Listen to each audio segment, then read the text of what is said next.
Good morning বাচ্চারা। হা হা হা। Sir টাকলা হইছেন কেন? মনে হয় স্যারের অনেক গরম লাগছে। হা হা হা। হা হা হা।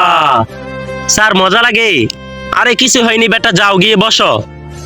আরে স্যার তো কিছুই বলেনি। বাচ্চারা তোমরা কি হোমওয়ার্ক করে নিয়ে আসছো? স্যার আপনি তো করতে না করছেন। কি আমি না করছি? আচ্ছা ঠিক আছে, সমস্যা নাই, কালকে করে নিয়ে আইসো। চলো বাচ্চারা লিখো, চলো স্যারের সাথে মজা করি। হা হা হা। কে মিলছে এটা? স্যার আমি মিলছি।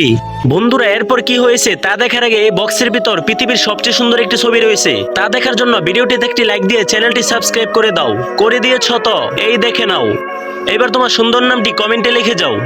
আচ্ছা বেটা তুমি মেরেছো, কোনো সমস্যা নাই, বসে যাও। আরে স্যার তো তোকে কিছুই বলেনি। চলো বাচ্চারা ছুটি হয়ে গেছে। বন্ধুরা ধনী স্যারের মনে হয় কিছু হয়েছে। হ্যাঁ আমার কাছে বিষয়টা নার্ভাস লাগতেছে। চলো ধনী স্যারকে আমরা ফলো করি। চলো। ওই যে স্যার, চলো। স্যার আপনার ক্যান্সার বেশি হয়ে গেছে, আপনি আর বেশি দিন বাঁচবেন না। ভাই আমরা তো জানতাম না ধনী স্যারের ক্যান্সার। ধনী স্যারের সাথে আমরা আর দুষ্টুমি করব না।